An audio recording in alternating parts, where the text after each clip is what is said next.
রাজ্যের মানুষের বাঙালি মানুষের যে নাম কেটেছে তার বিরুদ্ধেই প্রতিবাদ। আমাদের লক্ষ্য কোটি টাকা দিচ্ছে না, তার বিরুদ্ধে প্রতিবাদ। আমরা 5 বছর ধরে কাজ করছি, মানুষটা দেখেছেন মমতা বন্দ্যোপাধ্যায় সেটা মানুষের অনেক ভালো।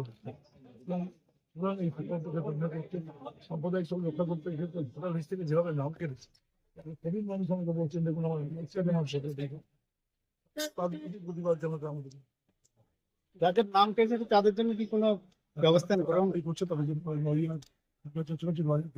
চেষ্টা করছে,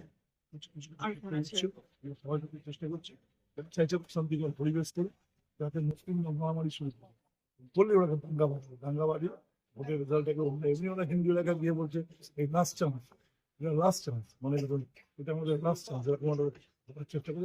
একটা অন্ধ সাম্প্রদায়িক ভাবে এটা আমাদের এইটা আমরা লোকের সামনে প্রচারে যাচ্ছি, আমাদের সামনে বিচারগুলো করছি।